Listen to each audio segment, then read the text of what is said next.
Olá, meus amigos. Boa Olá, noite. Noite pra boa todos. noite. Boa noite. Vocês repararam que é o último mês do ano? Último mês, última Última semana. semana. Vocês repararam também que é a penúltima segunda-feira do ano que a gente passa juntos aqui? Vocês repararam, Verdade. vocês repararam como passou rápido esse ano? Muito rápido, né? A gente faz planos, né? Fazer isso, fazer aquilo, e parece que o tempo está encurtado. Mas não, o tempo é o mesmo.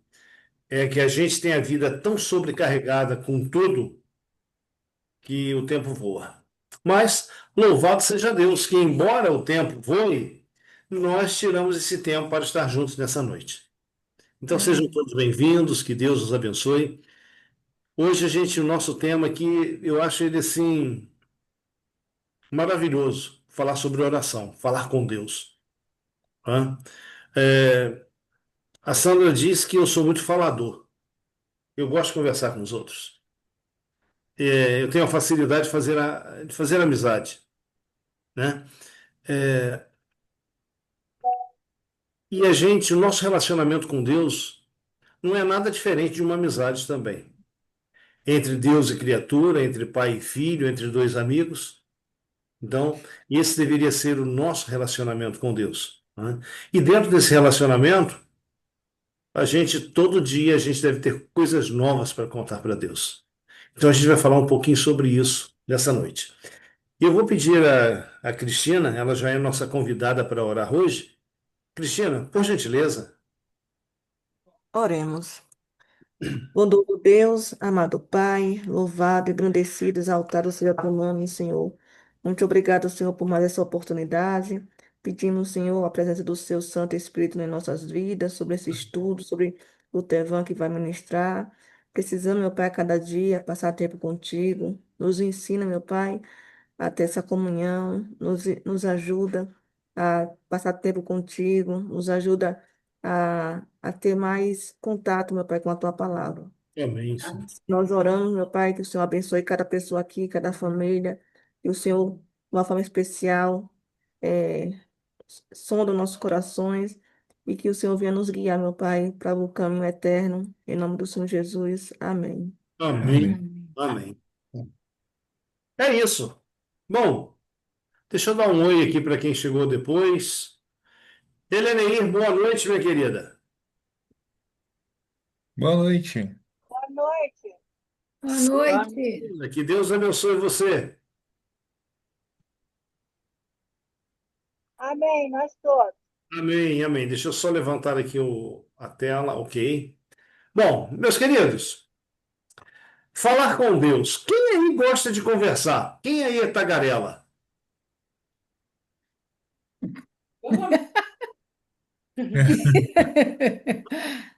Letícia, o teu trabalho, se você não for tagarela, você não vai vender, não vai alugar nada. É verdade, eu falo muito. O meu, Lidar com o público, né? Sempre lidando com o público a vida toda. não é verdade. Né? Isso é uma realidade, né? Por exemplo, meu trabalho, se eu for muito tímido, né, no falar, eu vou sair e vou voltar com o carro cheio, todos os dias, não é? Então é muito gostoso a gente falar com as pessoas. Tem dia que a dona Sandra vira para mim e fala assim: não se esqueça, hoje a gente tem pouco tempo, nada de parar para conversar com os outros. Eu sei isso sempre, né? Né? E ela fala assim, mas não tem jeito. Né? Ainda mais quando a gente encontra alguém que a gente tem aí a oportunidade de falar sobre Deus, aí é que o tempo acaba se tornando muito pequeno. Né? Porque são tantas coisas que a gente tem que falar, tem que ouvir, e é maravilhoso falar sobre Deus. Mas, vamos lá. O tema do nosso estudo hoje, falar com Deus. Veja, falar com Deus é um magnífico privilégio. Nós temos amigos, todos nós nessa noite aqui temos amigos. Sim, sim. Tem. Sim, todos temos amigos. Se não são familiares, irmãos, são conhecidos, pessoas que a gente, no decorrer da vida aí, teve o privilégio de conhecer. E eu pergunto para vocês, quando vocês se encontram com os amigos, quem fala mais? Se você, Repete. se você encontra duas pessoas que falam muito, né, é um problema, né? Porque todas as duas querem contar, né? Aí os acontecidos da vida e tudo mais. Diz que duas mulheres foram presas e elas foram presas e acabaram ficando na mesma cela. E ali 20 anos iriam passar juntas. Uma iria cumprir 19 anos e a outra 20 anos. E elas desenvolveram uma amizade muito grande. E elas falavam dia e noite. As carcereiras passavam e elas estavam conversando. À noite, as luzes se apagavam e elas estavam falando. Quando a carcereira chegava pela manhã, elas estavam falando. E a carcereira observou que eram sempre assuntos novos. Não tinha assunto velho. Passados 19 anos. E aquela que ia sair ali cumprindo sua pena com 19 anos, ela recebeu a notícia, né? Lá o alvará de soltura, e a carcereira conduziu até a porta da penitenciária. E quando ela está lá fora, pronta para encontrar alguém que possivelmente ia buscá-la, ela vira para a carcereira e fala assim: Eu preciso voltar. Mas por quê? O que que aconteceu? Eu esqueci de falar uma coisa com ela. 19 anos, falando praticamente dia e noite, e na saída ela diz: Eu preciso voltar lá porque eu esqueci de falar uma coisa lá com a minha amiga. Pensei que ela ia querer continuar lá mais um ano. Sabe, quando a gente olha essa história, não sei se ela é verídica ou não, mas ela traz para a gente aí uma inspiração. Falar é bom.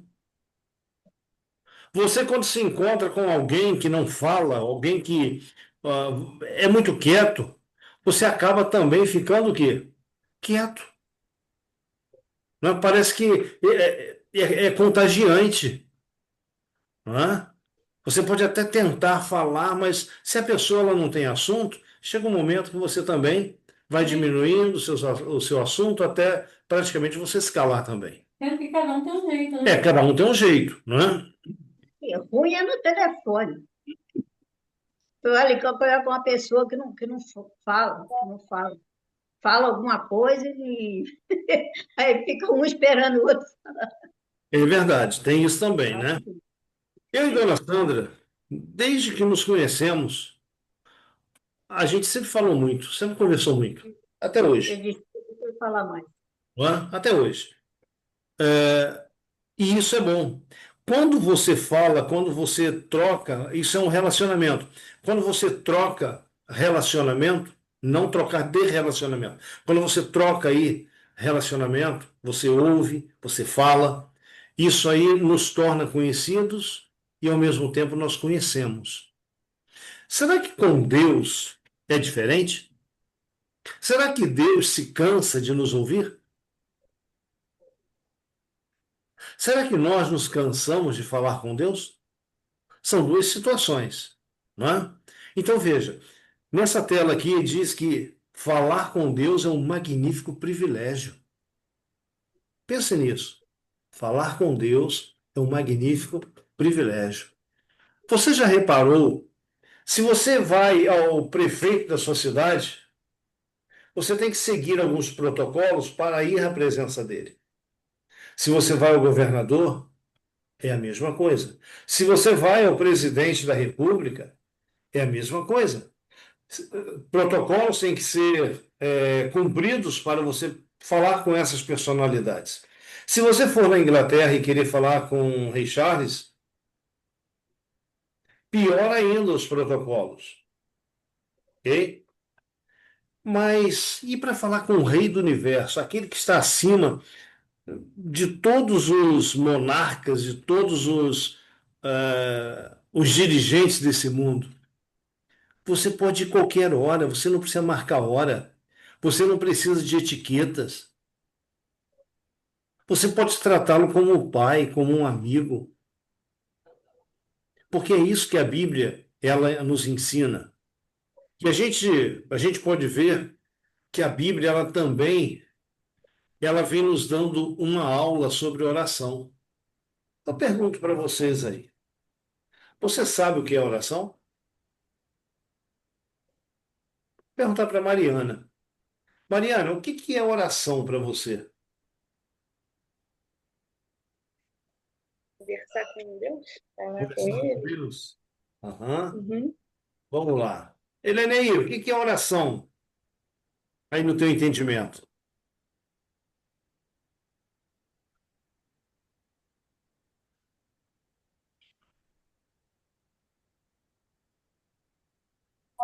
Que como amigo, como não é só pedir atenção, mas com Deus. Falar com Deus como um amigo, como um confidente. É isso, Letícia? Sim, Hã? sim. É conversar com Deus, né? Conversar com Deus. Hã? Então, o básico da oração é isso aí. É um bate-papo, é conversar, é trocar pensamentos, é trocar ideias, é falar de planos. Isso é oração.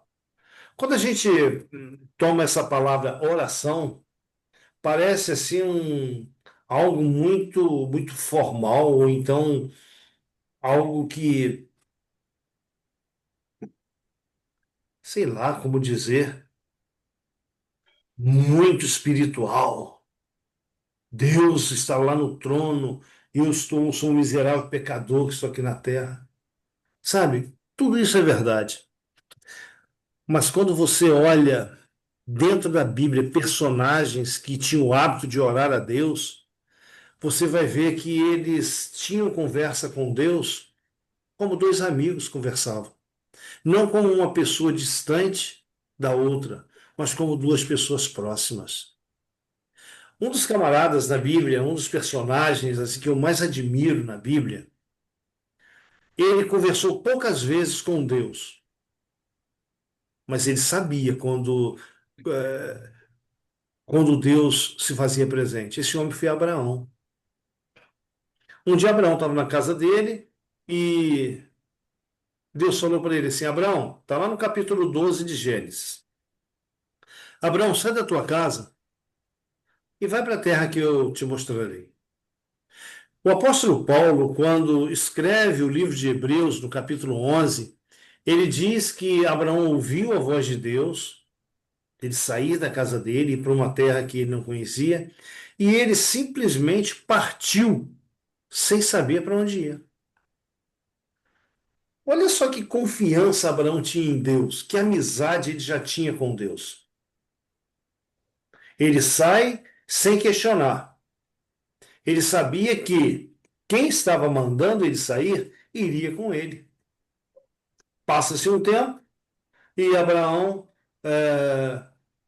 está dormindo e alguém o acorda e diz: Abraão, vem cá fora, quero te mostrar uma coisa.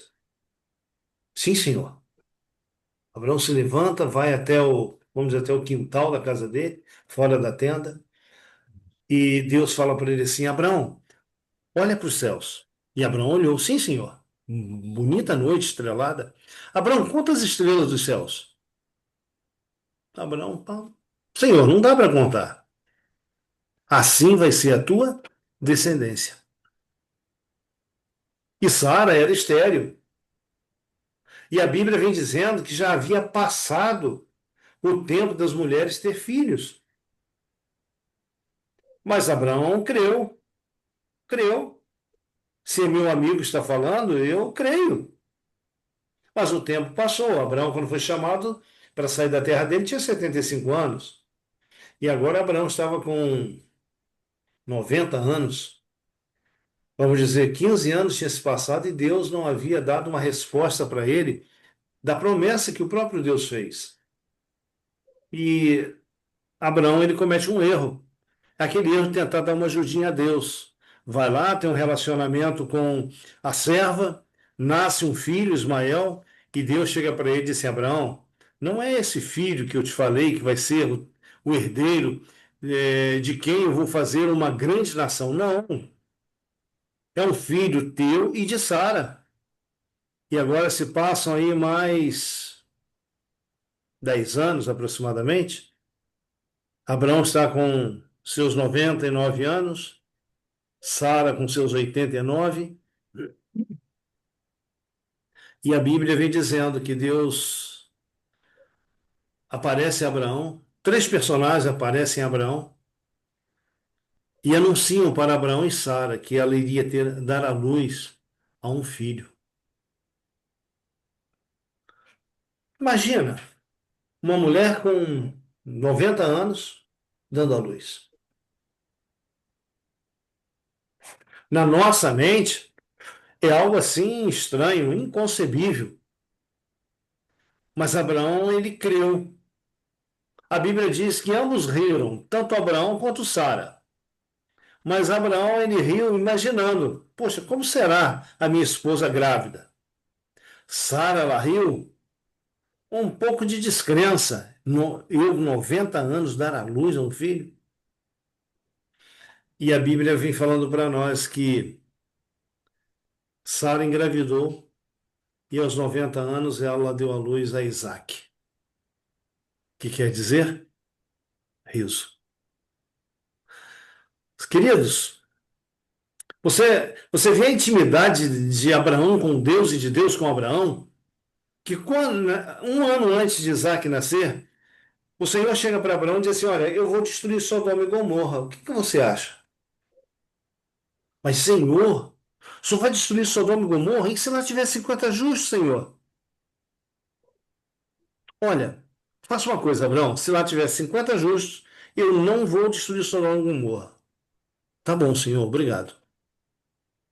Mas, Senhor, fica zangado comigo, não. Deixa eu te perguntar mais uma coisa.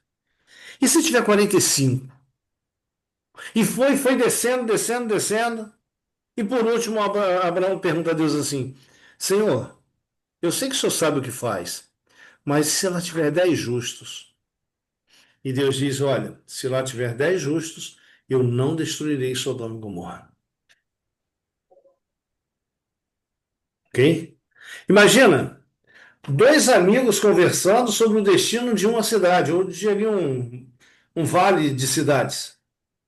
Dois amigos conversando, Abraão intercedendo. Mas, Senhor, e você vê que Deus não se irrita com Abraão. Não, muito pelo contrário. A conversa se alonga. E agora se passa mais ou menos aí, de repente, 14 anos e ou 17 anos, aproximadamente. Numa noite, Abraão ouve uma voz. Era o Senhor chamando ele. Abraão, toma o teu filho, o teu único filho, Isaque, aquele que tu amas, vai até o monte que eu te mostrarei, e lá você o oferece a mim em sacrifício. Pedido duro, não é? Será que um amigo nosso pediria para a gente algo assim tão terrível? Pois é, mas Deus pediu para Abraão. E Abraão acordou Isaque, dois moços, eles aguardaram os jumentos e foram na direção que Deus havia apontado.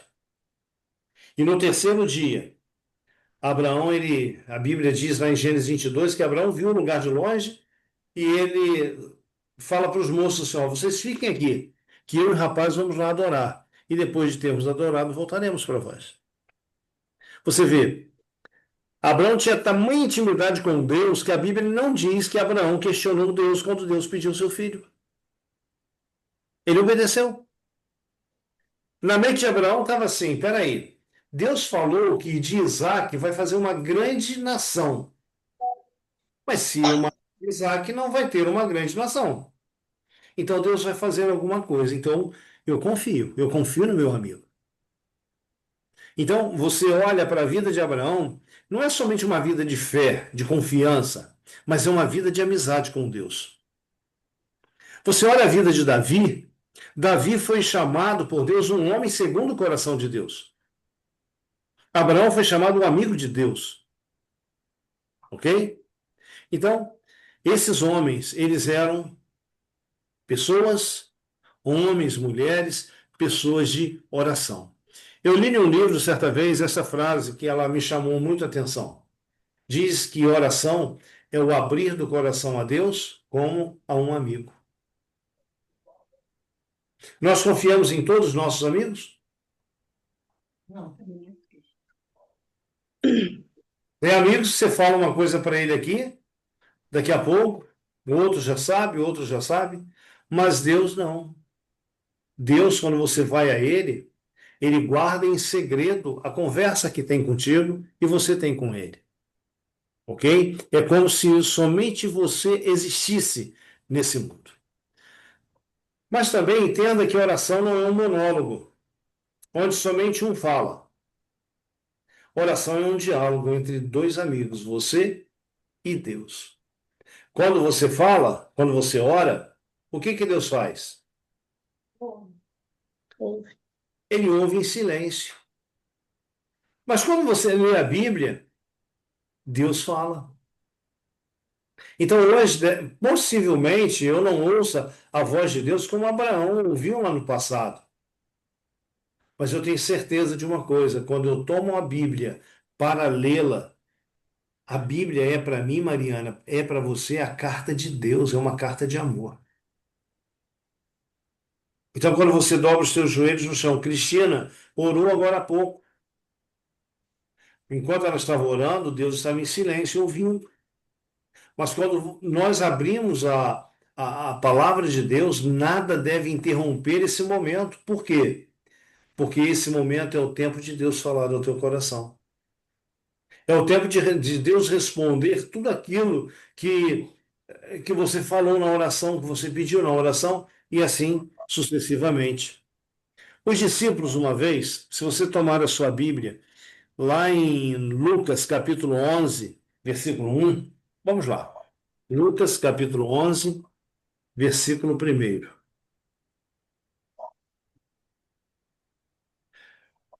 Os discípulos de Jesus passaram em determinado lugar e João Batista, ele estava ensinando os seus discípulos a orar.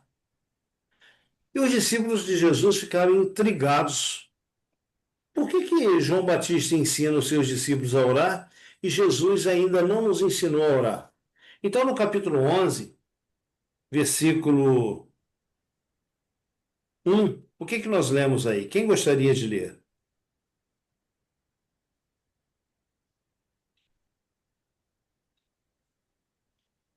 De uma feita estava Jesus orando em certo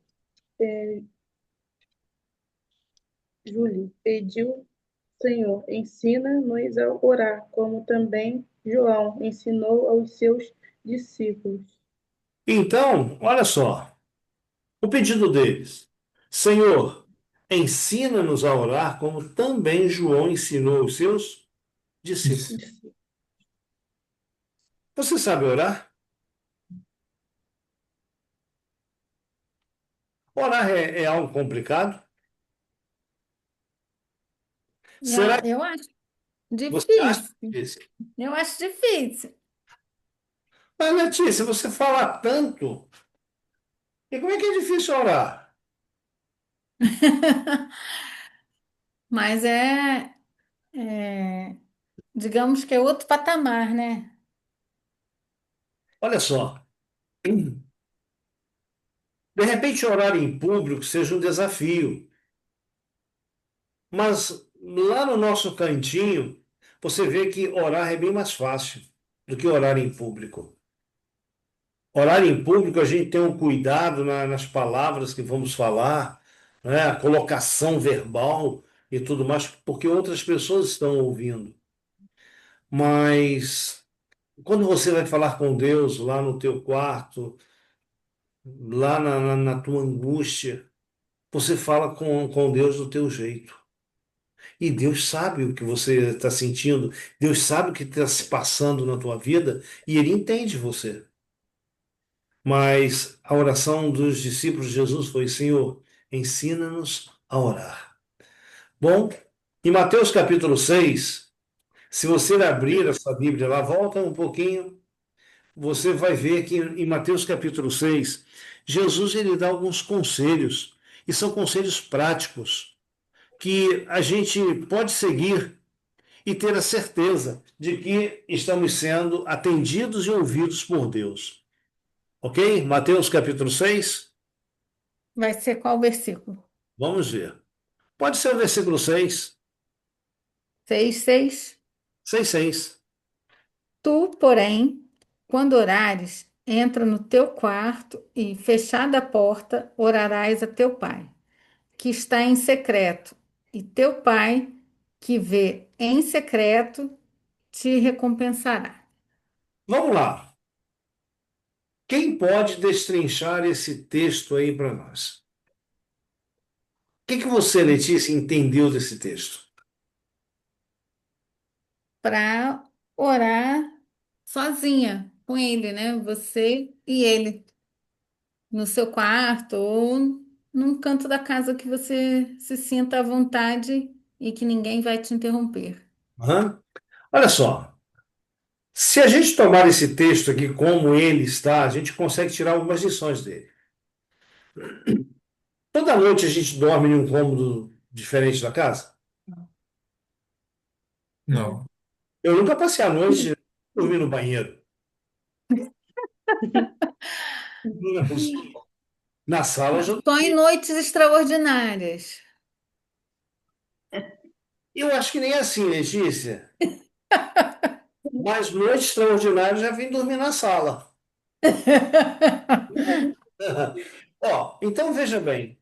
O texto diz: Tu, quando orares, entra onde no teu quarto. O quarto é o lugar mais individual, mais pessoal da casa.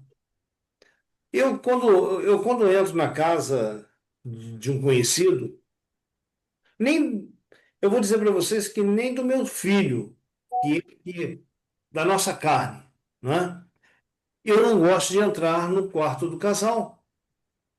Tem gente que já chega, e já se esposa na cama, igual um saco d'água, né? Lá deitado na cama dos outros. Não! Aquilo ali, aquele aposento é o santuário do casal. Somente eles têm o quê? Direito àquela cama, liberdade naquela cama. Qualquer outra pessoa que se assente ali é um intruso, no meu ponto de vista. Tem gente que não liga, mas a palavra de Deus ela vem trazendo que o quarto é o lugar pessoal, íntimo de uma pessoa. O meu filho, quando era pequeno, ele chegava sexta-feira à noite, que a gente estava em casa, ele corria e pulava em cima da cama da gente e ficava lá no meio da gente para a gente contar a história para ele, para a gente conversar. Num lar judeu isso não acontecia. Tinha vamos dizer, aquele aposento, vamos dizer, uma sala, onde a família se reunia, mas você não vê relatos de filhos entrando no quarto dos pais. Havia um respeito muito grande com isso, não é? Eles E ainda são assim. ainda são, né? Então veja bem, o texto diz: Tu, quando orares, entra no teu quarto. Faz o quê? Fecha a porta. Um quarto com uma porta fechada, ele, vamos dizer, diz para nós que algo está acontecendo ali dentro. Uma pessoa pode estar trocando de roupa, pode estar orando, enfim, alguma coisa desse tipo. Se a pessoa trancou a porta, ela está dizendo que não quer ser incomodada. Então Deus está dizendo para você assim: quando você for orar, vá para um lugar, seja o teu quarto, debaixo de uma árvore, é, um quarto de guerra, não é? Como aquele filme, entra e fecha a porta. Ali vai ser o lugar de você ter intimidade com Deus. E um detalhe, o texto vem dizendo também assim, olha, ora teu pai que está na tua Bíblia, Letícia, em secreto. Aqui Uhum. em oculto, você não o vê, mas ele está ali. E pai que está, e teu pai que vê o que está oculto te recompensará. Então, peraí, nós temos aqui ah, uma outra lição. Quando você vai orar a Deus, há necessidade de você falar em voz alta? Não Não. necessariamente. Não. Você pode orar a Deus em pensamento, e Ele vai filtrar a tua mente, ele vai entender o que você está orando. Aham. A gente ouve, passando por aí afora, a gente vê tantas pessoas orando em N igrejas, tem nada contra e também não tem a favor. Pessoas orando, tomam o microfone e berram falando com Deus. Espera aí, esse texto vem dizendo que não é necessário fazer isso, que Deus ele vê em oculto e ele também te recompensa também em oculto. Não é? Então veja, na oração, Mateus capítulo 6 versículo 7, Marcos, o que que nós lemos aí? Eu Mateus, orando. Opa, desculpa.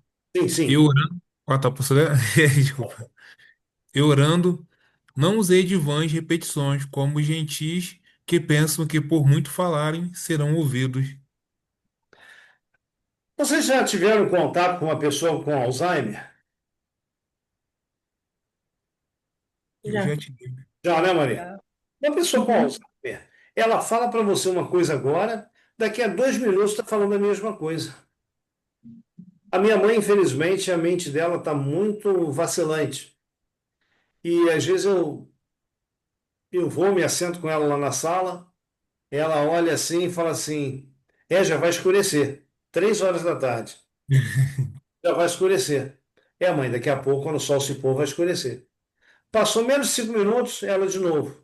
Olha, tá quase escurecendo. Mãe, daqui a pouco vai escurecer. Passou um tempinho, agora para outra janela. Eu acho que já está escurecendo. 2 horas da tarde. Já está querendo ir dormir. Está querendo dormir, né? Nesse texto aqui, nesse conselho de Jesus, ele está dizendo que, ó, você quando orar, não use de vãs repetições. Ou seja, não repita a mesma coisa tantas e tantas vezes. É algo curioso, Mariana, Meneneí, Wanda, Camilo, Letícia, Marcos, Cristina. É algo tão interessante nessa oração que Jesus ele vai ensinar logo a seguir, que nem mesmo o nome de Deus você deve pronunciar tantas e tantas vezes na oração. Por exemplo, Marcos. Eu vou convidar qualquer dia desse o Marcos para a gente ir lá para o sítio. Tá? Você aceita, Marcos? Com certeza. Com certeza, né? Então, beleza, vamos lá. A gente vai viajar, tá eu e você somente no carro. E a gente vai batendo papo, ok? Tem necessidade de toda hora eu pronunciar o teu nome ou você pronunciar o meu? Não. Por Só quê? tem duas pessoas ali, né? Se você está falando, não tem mais ninguém no meu carro, então você está falando comigo e eu contigo. Então não é essa necessidade. E Jesus mostrou isso na oração. Veja, no diálogo que nós temos com Deus, até mesmo pronunciar o nome de Deus tantas vezes na oração é considerado vã repetição. Ok? Bem, mas vamos lá. Jesus, ele então diz, lá no versículo 9, ele diz para os discípulos assim: olha, vocês vão orar assim. E nessa oração de Jesus, todos nós conhecemos, é a oração do Pai Nosso. Agora, diante do que eu falei antes de vãs repetições, eu vos pergunto uma coisa: quantas vezes nessa oração Jesus se dirigiu ao Pai como um chamativo? Aqui tem Pai Nosso. Quantas vezes Jesus citou o Pai, o Deus, o Jeová, o Yahvé nessa oração? Uma vez? Toma. Única vez, Mariana. Pai Nosso, unicamente aqui, né? Unicamente aqui. Pai Nosso que está nos céus, santificado seja o teu nome. Olha que bacana isso aqui. Pai Nosso expressa o que? Filiação. Deus tem uma família. E essa família com muitos filhos. E esses filhos têm um pai. Por isso, Pai Nosso. Nós temos uma origem. Nós viemos das mãos do nosso Pai, não é? Mas também, quando diz Pai Nosso, está expressando igualdade. Marcos, você não é melhor do que eu não sou melhor que você. Nós somos iguais perante Deus. Não importa se a pessoa é um ministro do STF ou se é um reciclador de latinhas. Para Deus, ambos são iguais. Iguais.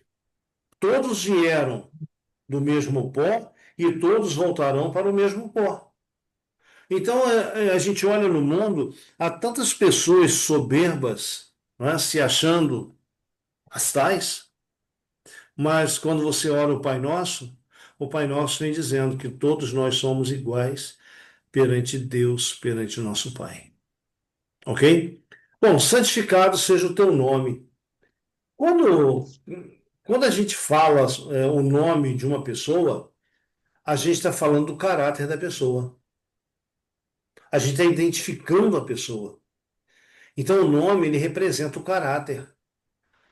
Por exemplo, se eu falar da Wanda e do Camilo, eu estou identificando que é o caráter deles.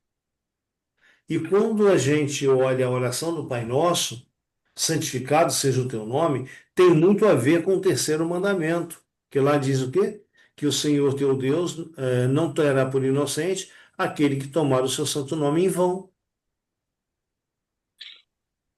Você gostaria que o teu nome rodasse vamos dizer assim, em uma rodinha de piadas?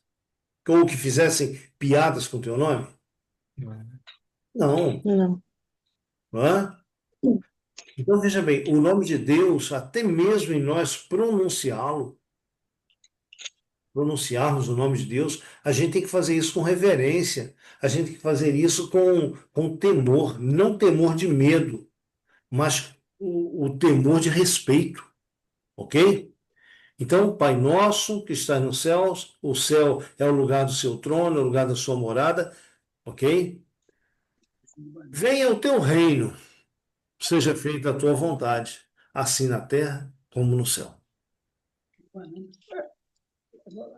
Que coisa fantástica aqui na oração do Pai Nosso é Jesus nos ensinar a orar pedindo que o reino dele venha a esse mundo. Venha o teu reino. Tem duas formas da gente entender o venha o teu reino. Ah, a primeira delas é ao mundo. Venha o teu reino ao mundo, que é a segunda vinda de Jesus. Então, eu estando preparado ou não, Jesus virá, o reino dele virá para ser estabelecido nesse mundo. Mas existe também uma segunda maneira da gente entender vem o teu reino, ao coração. Quando nós aceitamos Jesus como Senhor e regente de nossa vida, o reino dele passa a residir em nossos corações. Ok? Opa! O pão nosso de cada dia dá-nos Hoje, hoje. Quando eu vejo essa parte da oração do Pai Nosso, eu me lembro de um acontecimento lá do deserto, Marcos. Aqui a petição é para o pão diário. O que aconteceu, Letícia, lá no deserto, que lembra aí o pão nosso de cada dia? O maná, né, que Deus distribuía todos os dias, né? Que fazia cair do céu o maná e É dizia isso, que não Marcos? podia guardar porque ele estragava. Isso. É isso, Marcos? Pensando aí? É, é isso aí. Hã?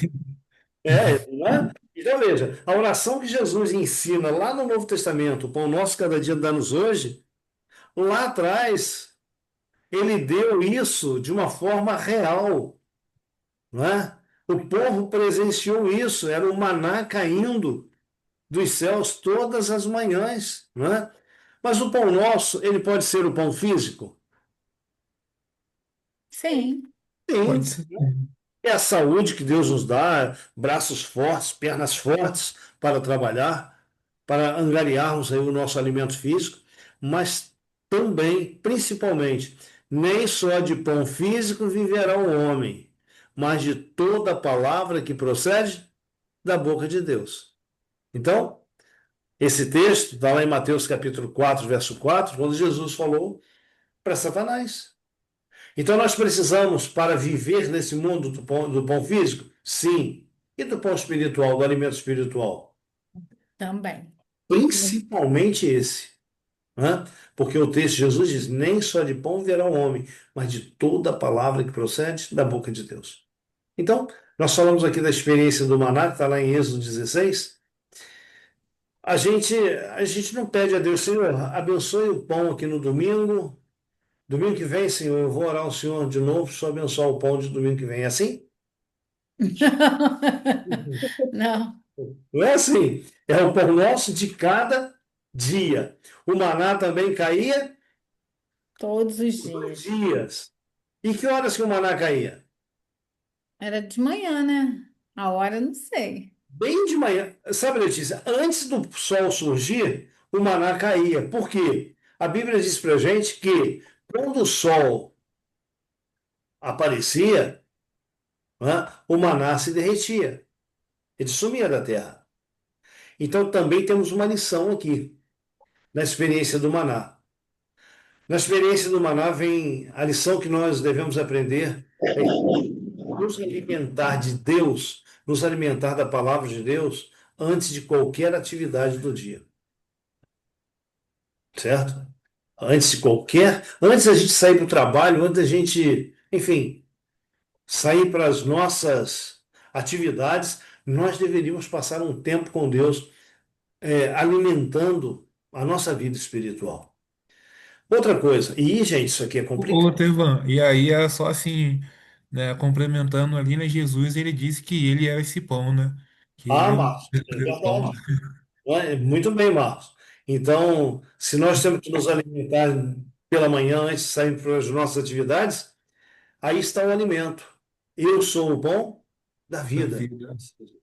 Mas trazendo para o pão material também, é muito importante a gente, antes de fazer qualquer refeição, nos Ser grato. elevarmos a Deus em oração, né? Ser grato a Deus por termos alimento, quando tantas pessoas passam fome, né? Eu posso estar dentro do restaurante, aonde eu for, eu paro e oro. Essa semana passada, eu fui no Rio com meu filho, e a gente estava no shopping, meu filho me levou para um lugar legal lá para a gente comer.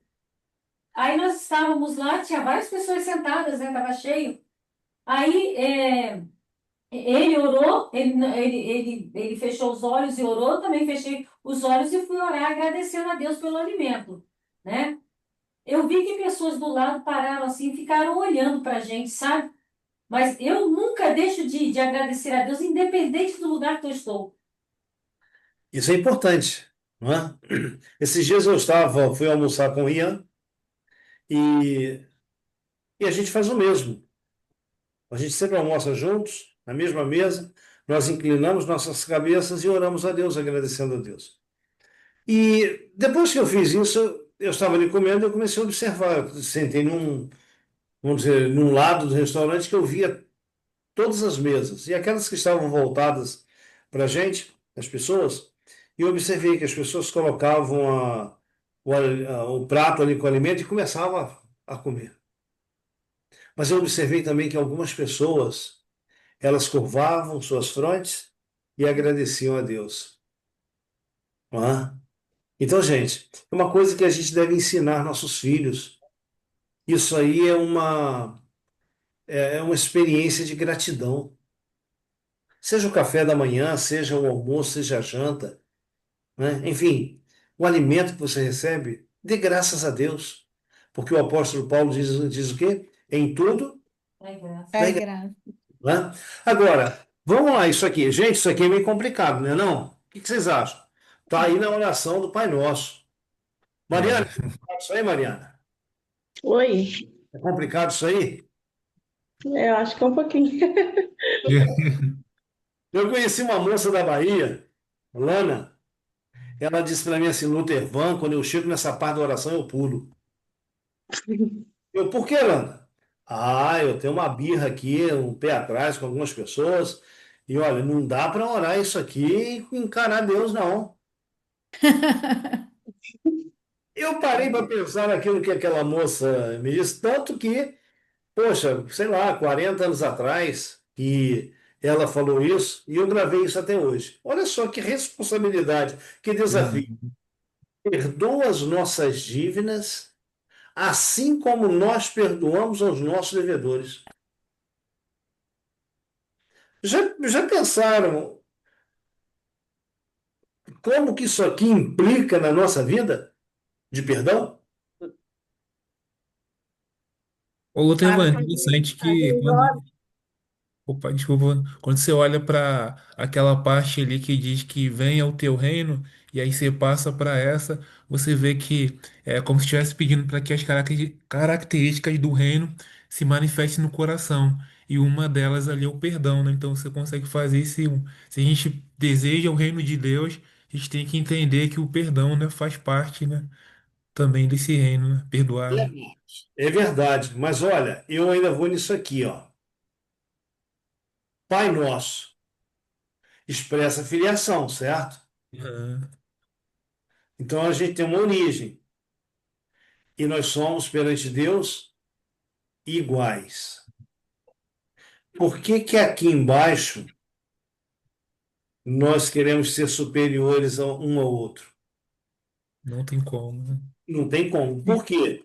Quando eu me recuso a perdoar, eu estou me colocando numa condição de superioridade ao outro. Não é uma verdade? E de repente você lendo e estudando a oração do Pai Nosso, você vê que Deus está colocando todos na mesma medida, na mesma condição, todos dependentes dele. E agora ele coloca isso aqui como um desafio. Uhum. Quer ser perdoada? Perdoe. Ah, mas Senhor, perdoe, não é? Porque veja você uma coisa: se tem alguém que não deveria dar perdão, liberar perdão, quem seria? Deus, né? Deus. Ele é o maior ofendido na história do pecado.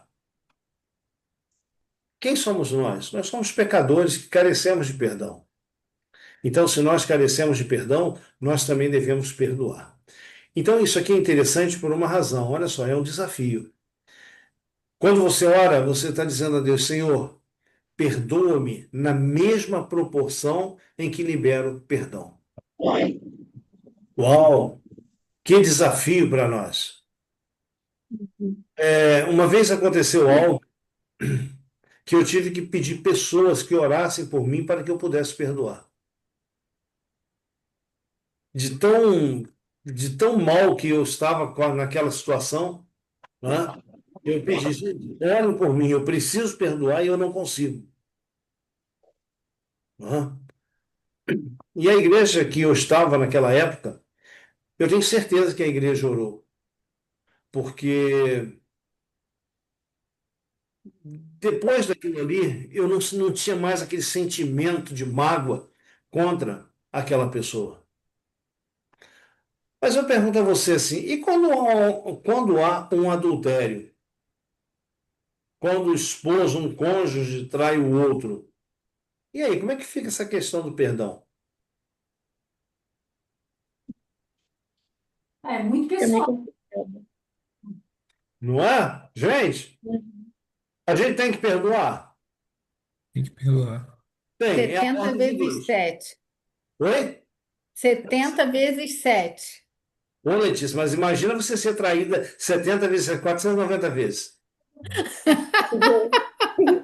Que não ia aguentar tanto, né? 70 vezes 7 é uma forma que Deus está dizendo de da gente perdoar infinitamente. Mas, gente, eu sempre coloco essa questão do matrimônio. Se a pessoa tem condições de perdoar e viver junto e não tocar no assunto, maravilha. Mas se você vai perdoar e vai ficar sempre lembrando, do ocorrido, isso não é perdão, tá certo? É, por exemplo, deixa eu te perguntar uma coisa assim, ó. Esse final de semana eu estava conversando com a minha sogra sobre isso. Aham, Que eu tenho, é tipo assim, aconteceu um probleminha esse ano, que uma pessoa meio que vacilou comigo e minha sogra falou que eu tinha que perdoar ela. aham. Só que, tipo assim, eu posso até perdoar, mas eu não quero mais contato com a pessoa. Eu tô errando, você não querer mais contato com ela? Deixa eu contar uma coisa para você. Agora é algo pessoal. Vamos que a minha esposa me traísse. A palavra de Deus, ela diz que eu tenho que perdoar. Uhum, Mas a palavra de Deus não diz que eu tenho que conviver com ela. Eu, exatamente. eu posso escolher conviver com ela. Mas se eu escolher conviver com ela, o perdão ele tem que ser 100%. Eu não posso mais voltar, levantar o tapete, né? E, vamos dizer assim, mostrar a sujeira que foi escondida debaixo do tapete. Ok? Mariana, a palavra de Deus, ela diz assim, que se teu irmão pecar contra ti, vai a ele. Vai a ele. Fala com Uhum, ele. Olha, poxa, eu não estou contente com aquilo que você falou, com aquilo que você fez. Ou então, a pessoa errou com você, vai a ela e diz: vem cá, poxa, aconteceu alguma coisa? Porque eu senti que você está diferente comigo, você falou algo é, que eu de repente entendi mal.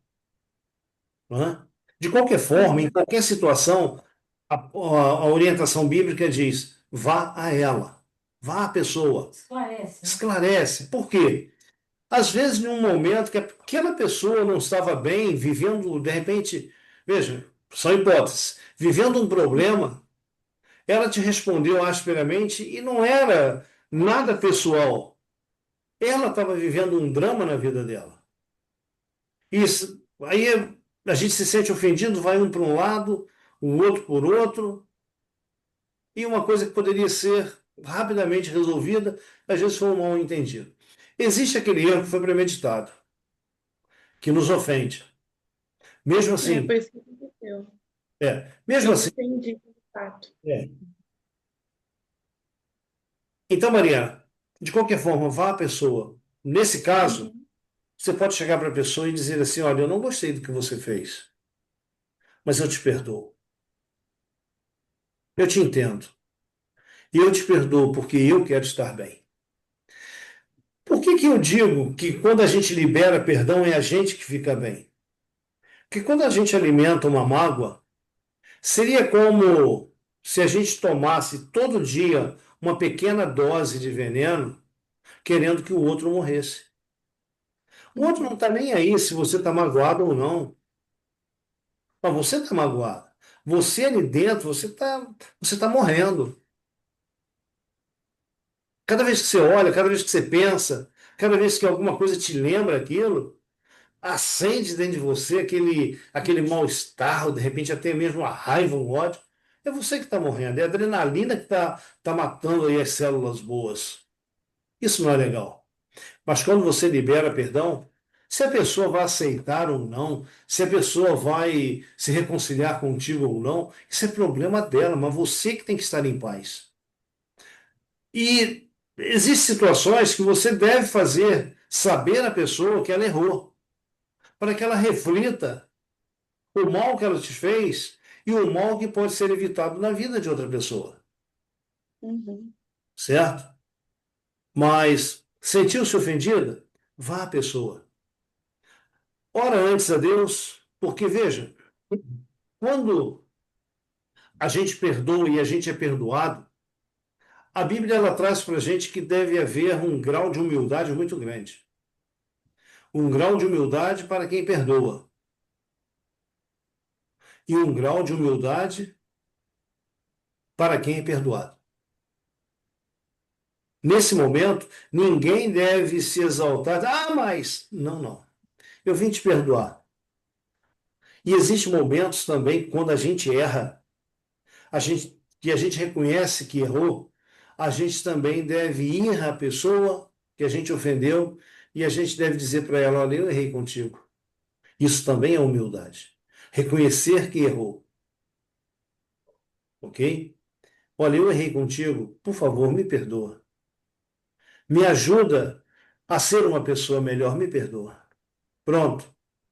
Você pode ter certeza de uma coisa: quando isso acontece, às vezes a amizade que antes tinha sido rompida, ela se solidifica muito mais forte agora do que era antes. Em qualquer situação, nós temos aqui o desafio do perdão. Porque o perdão pode não fazer bem para o outro, mas ele faz bem para quem libera. Ele cura. Nesse caso que eu falei para você, para nós aqui, uma vez uma pessoa chegou e disse: ó, ora por fulano, fulano não está bem. E era essa pessoa. E eu te digo que eu orei por essa pessoa e eu oro por essa pessoa. Mas entenda uma coisa, o que eu disse antes, eu não preciso viver lado a lado com essa pessoa. Né? Ela pode viver lá no quadrado dela, eu viver aqui no meu. Vamos caminhar juntos para o céu. Por quê? Existem situações que você perdoa a pessoa, mas se você estiver muito próximo, você corre o risco de ser ferida novamente. Então aí é o que é proteção. Quando você se afasta sem mágoa, você se afasta sem ressentimento. Isso aí é proteção para os dois lados. Igual a traição no casamento. Você perdoaria? Perdoo, mas tu vai morar lá na China e eu moro. Imagina, um dia aquele cônjuge que traiu, houve o perdão, e teve uma noite que aconteceu alguma coisa, um pneu do carro furou e ele vai chegar em casa mais tarde. Aquela que está em casa, aonde está? O que está fazendo? Né? Ou seja, Confiar. nunca vai confiar plenamente. Então, Mas é pessoal, né? Cada um. cada um, isso aí, cada um responde por si. No finalzinho da oração, diz assim, ó, e não nos deixe cair em tentação, livra-nos do mal, porque teu reino, poder e a glória para sempre. Amém. Você vê que a oração do Pai Nosso, ela é uma oração modelo, e ela traz para a gente ideias de como a gente pode ter aí a nossa oração. Veja, Não é pra gente repetir o Pai Nosso direto, e aí vira uma reza. vira uma reza, mas é uma oração modelo. A partir dela, você faz a tua oração, ok?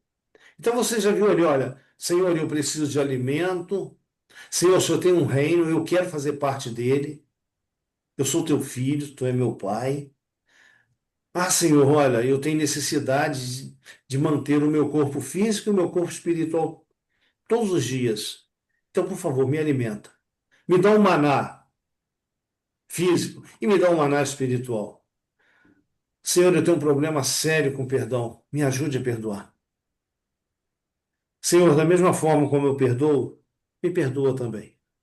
E se alguma coisa tem aqui que me atrapalha ainda ser completo no perdão, me ajuda para que eu tenha o teu perdão completo. E por fim, ó Senhor, eu sou fraco. Esse mundo é cheio de armadilhas. Por favor, envia o teu anjo. Ele acampe-se ao meu redor. Me livra da tentação. Não deixe eu cair em tentação. Livra-me do mal. Você viu que na oração do Pai Nosso está sintetizado tudo aquilo que uma pessoa precisa. Tudo aquilo que você precisa.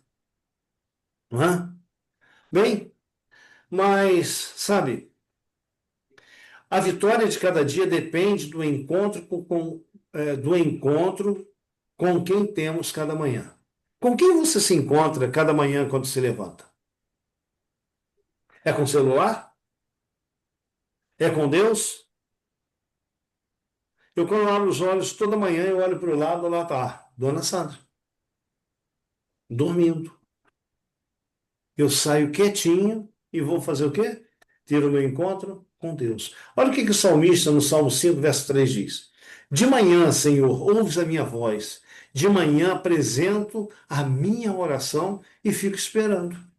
De manhã ele apresenta e durante o dia ele fica esperando a resposta de Deus. E sabe uma coisa bacana? Deus nunca nos decepciona.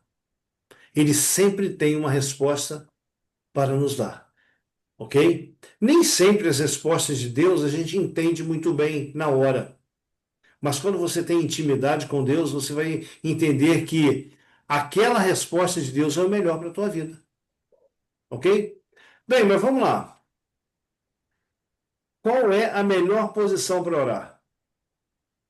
Pode ser sentado lá no meio do mato, em cima de uma pedra ou de um tronco? Pode? Pode. Pode ser em pé, lá no mesmo lugar, mas em pé? Sim, Pode ser deitado lá na sua cama? sim. Sim. E ajoelhar? Sim. Também. Tá bom. É, eu assisti um filme uma vez, eu tenho a impressão que o nome desse filme é Um Pequeno Milagre. É isso? É. Contava a história de um garotinho, que no final o garotinho, ele salvou todo mundo que ele pôde, que estava dentro de um ônibus que caiu no rio. Mas aquele menino, um dia ele foi disciplinado e o pastor, os dirigentes do lugar onde ele estava, que era um lugar evangélico, pegaram o menino e botaram ele dentro de um quarto, sozinho. Fecharam a porta e deixaram ele lá. Mariana, quando o pastor volta, ele está sentado no meio da sala, numa cadeirinha, e com a mão assim. Aí o pastor vira para ele e fala assim: O que você está orando? O que você está fazendo? Ele está orando. Ué, mas sentado? Aí ele fala algo que me marcou. Fé não exige posição. Fé não exige posição. É bem verdade que você pode orar sentado lá dentro do ônibus, no campo, em pé, em qualquer lugar. Deitado lá na sua cama, você pode orar a Deus. Nada disso aqui é empecilho para você orar a Deus. Você pode orar a Deus ajoelhado? Pode, é a melhor posição. Olha o que a palavra de Deus vem falando para nós. Em Lucas 22:41, o que nós lemos aí? Ele aqui é Jesus. O que nós lemos? Ele, por sua vez, se afastou cerca de um tiro de pedra e, de joelhos, orava. A melhor posição que nós temos para orar é ajoelhados.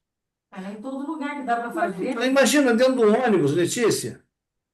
Gente, um pouquinho que eu preciso falar com Deus, vou me ajoelhar aqui. Não tem nada a ver. Vão te chamar de doido. Hã?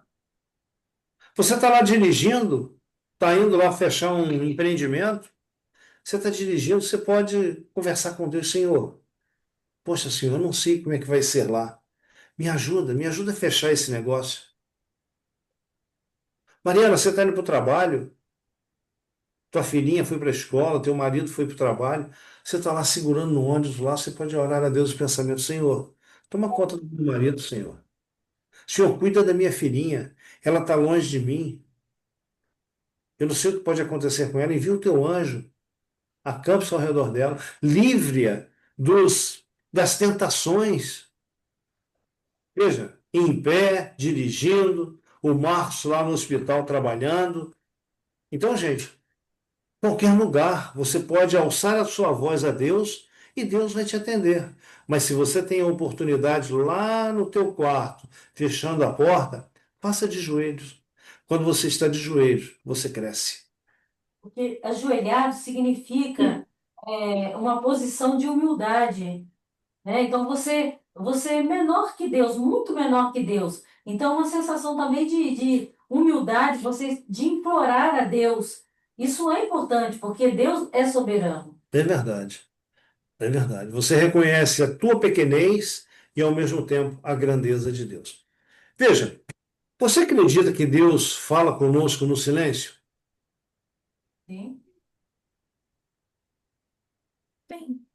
Eu aprendi isso quando criança. Deus fala conosco no silêncio. Então, olha só, Mateus 6,6. Entra no teu quarto, fecha a porta, teu pai que está em secreto, o que que ele vai fazer?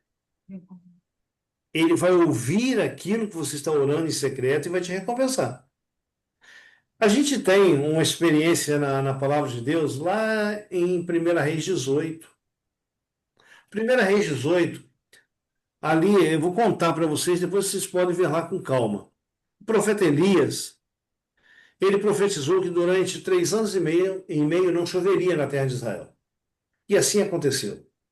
E quando se completaram os 3 anos e meio, ele se encontrou com o rei, que era o rei Acabe, e falou para ele: olha, lá no Monte Carmelo, tal data, assim, assim, leva todo o povo para lá, leva os profetas de Baal também. Precisamos ter um encontro lá. E Acabe botou nas rádios da época, né, nos meios de comunicação da época, que o povo se congregasse no Monte Carmelo naquele dia, naquela hora. Então foram. Quando chegaram no Monte Carmelo, Elias mandou que os 450 profetas de Baal fizessem um altar, partisse um animal, um, aí um novilho, né? E colocasse sobre o altar. Mas tinha um porém. Eles não poderiam colocar fogo na lenha para consumir aquele novilho. Eles tinham que fazer uma coisa, eles tinham que orar a Baal, ao deus deles lá, que era o deus da chuva, o deus da fertilidade, para que Baal respondesse com fogo e consumisse o altar, o animal. E Elias ficou de olho. Podia ser que alguém tivesse um isqueiro ali, uma caixa de fósforo. Ó, não coloque fogo, que eu estou de olho.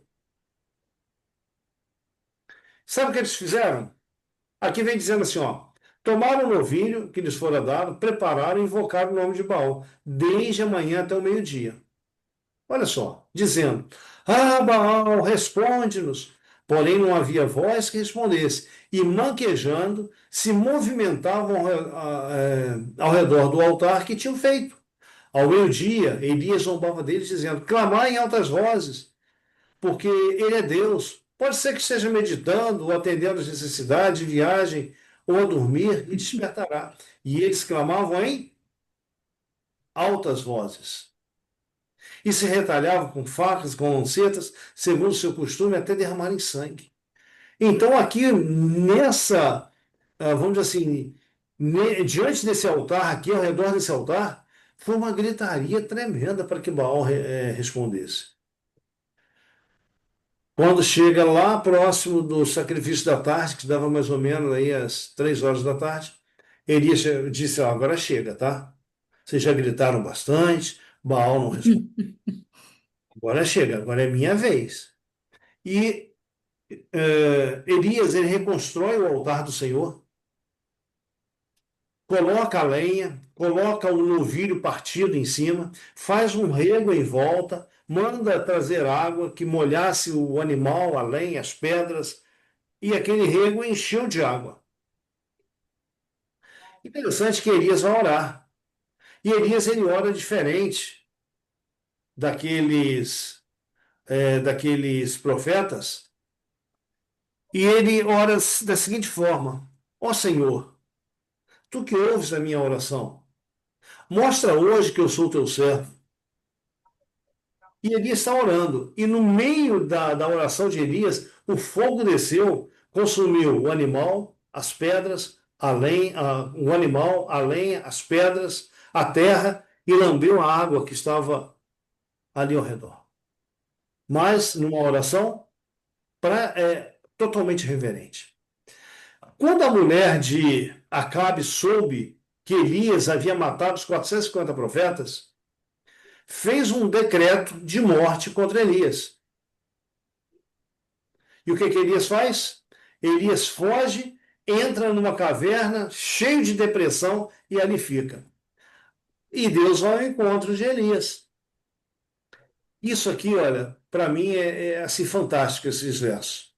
1 Reis, capítulo 19, 11 a 12, 11 e 12, diz assim, ó, e Deus lhe disse, sai para fora e põe-te nesse monte perante o Senhor, e diz, e eis que passava o Senhor como também um grande e forte vento, que fendia os montes, quebrava as penhas diante do Senhor.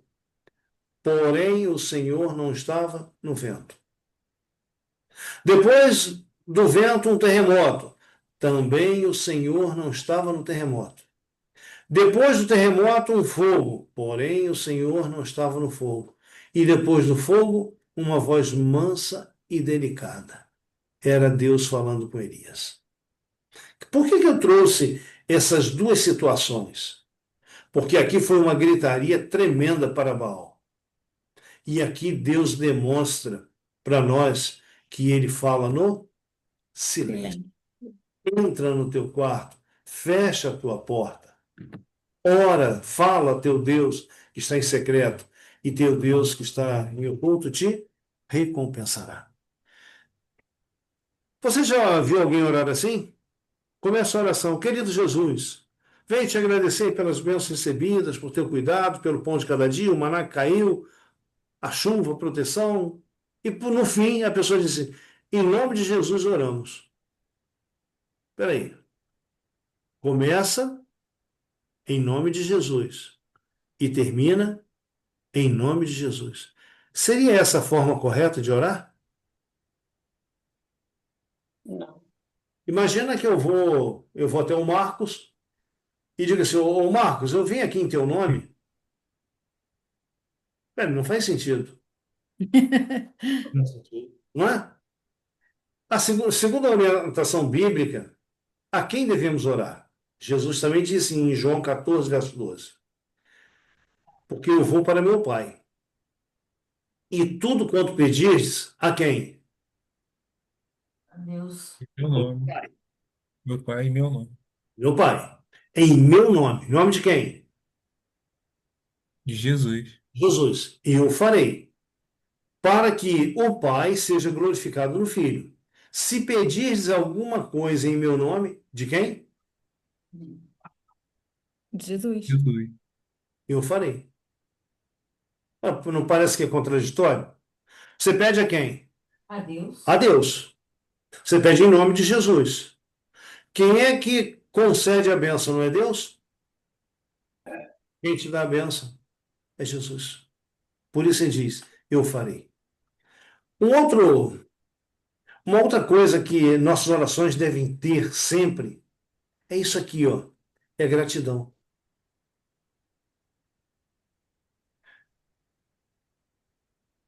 Não estejais inquietos por coisa alguma. Antes as vossas petições sejam em tudo conhecidas diante de Deus pela oração, pela súplica, sim, mas com ações de graças. Se você parar e perceber, você vai ver que você tem muito mais para agradecer a Deus que propriamente pedir. E quando você ora, Letícia, você disse que é difícil orar, né? Olha que verso maravilhoso. O que a gente lê aí? Quando você ora, o que acontece? Também o Espírito, semelhantemente, nos assiste em nossa fraqueza, porque não sabemos orar como convém, mas o mesmo Espírito intercede por nós sobremaneira, com gemidos inexprimíveis. Inexprimíveis, né? Então, Nossa, difícil. peraí. Ô Marcos, eu gosto muito de ouvir o meu amigo Marcos orar. Mas segundo esse texto aqui, Marcos sabe orar? Não. Não. Segundo esse texto, eu sei orar? Não. Não. Por quê? A gente está doente pelo pecado. As nossas orações, muitas vezes, elas são egoístas, são movidas pelo orgulho. Aí o que que Deus nos concedeu? Ele nos concedeu o Espírito Santo. O que que o Espírito Santo faz? Ele toma as nossas fracas orações, nossas frágeis orações, intercede por nós, transforma as nossas orações para que elas possam ser ouvidas por Deus como convém. E faz isso com gemidos inexprimíveis. Olha que coisa fantástica aqui Deus está fazendo por nós.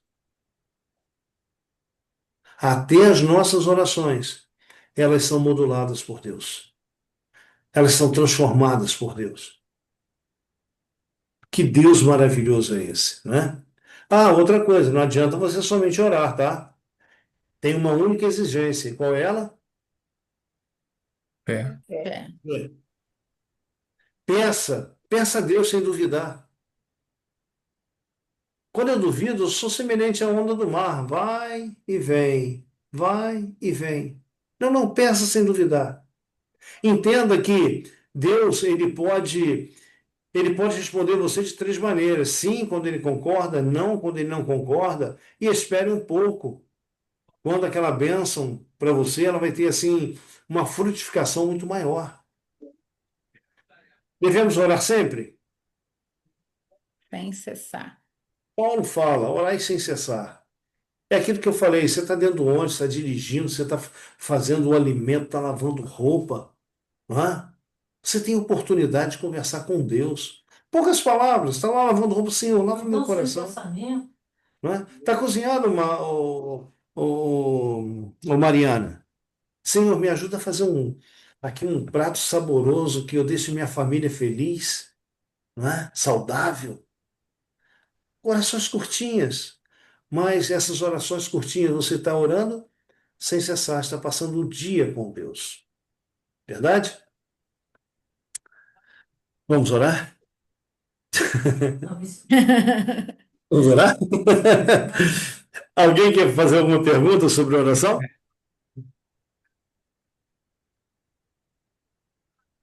Tudo ok? Bom, se quiser, fique à vontade. Daqui a pouco a gente vai estar aqui ou durante a semana e fique à vontade para perguntar, tá bom? Mas vamos orar agora? Maravilhoso Deus, nosso bondoso Pai. Senhor, quão bom é falar contigo. Quão bom é passar um dia na tua presença. Quão bom é relembrar os feitos do Senhor em nossas vidas. Sabe, Senhor, nós somos tão pequenos diante da tua grandeza e diante da grandiosidade de tuas mãos. O salmista diz que nós somos semelhantes ao pó. Somos pequenos demais, mas é desse tamaninho que nós somos, que o Senhor nos tem em alto preço, a ponto de enviar o teu filho Jesus para morrer por nós. Muito obrigado. Senhor, toma em tuas mãos cada um dos seus filhos aqui nesta noite. Aqueles que por algum motivo não puderam estar conosco hoje, mas que vão ouvir esse estudo depois, que o Senhor os abençoe da mesma forma como o Senhor nos abençoou nesta noite. Pai Santo, olhamos para trás e um ano foi embora, 2025 praticamente foi embora. E quantas bênçãos recebemos de tuas mãos? Proteção, cuidado, perdão. Fizemos amigos, podemos conhecer um pouco mais a respeito do Senhor através da tua palavra. O Senhor nos protegeu de todas as formas que poderiam nos ferir. O Senhor nos deu o pão de cada dia, o Senhor nos deu saúde. É bem verdade, Senhor, que tivemos perdas, mas essas perdas o Senhor vai nos recompensar um dia. Então, amado Deus, por favor, nos tome todos em tuas mãos. Nos ajude a perdoar, nos ajude a ter uma maior intimidade com o Senhor, um maior relacionamento com o Senhor. Nos ajude, querido Deus, a compreender a tua vontade para nós. E por favor, amado Deus, nós te pedimos que aquilo que a gente tem estudado, aprendido e tem sido bom para a gente, que a gente compartilhe com outras pessoas também. De repente, Pai, a gente não sabe falar, que a gente divida esse estudo que está gravado, que a gente envie para alguém, e assim outras vidas estarão sendo abençoadas. Fica, Senhor, conosco nesta noite, te pedimos em nome de Jesus. Amém. Amém. Amém. Amém. Amém. Queridos, que Deus poderosamente abençoe você. Tá bom? Amém. Realmente, pessoal. Daqui uns dias o ano encerra, no outro ano começa. É, saiu um negócio aí de começar o ano com o pé direito, né? Vamos começar o ano com os dois pés, É, então, do alvo que Deus tem preparado para nós, que é a vida eterna. Então, que Deus abençoe você, Deus abençoe sua casa, de modo e maneira muito singular e especial. Tá bom? Amém. Gente, a gente não vai se ver até quinta-feira, possivelmente. Vocês tenham um Natal feliz. Lembre-se, o aniversariante não é você. Você pode até receber presente, mas o aniversariante primário é Jesus. Então dê um presente para ele. Dê você mesmo. Senhor, eu estou me entregando a ti. Seja o meu Senhor, seja o meu Deus. Habita aqui no meu coração inteiramente. Tá bom? Gente, Deus abençoe você. Tá bom? Que você tenha uma noite aí de sono restaurador e que amanhã cedo a gente possa despertar para mais um dia de lutas. Tá bom? Amém. Fiquem com Deus. Amém. Tchau, Tchau, tchau. gente. Tchau, tchau. Tchau. tchau, tchau. Boa noite.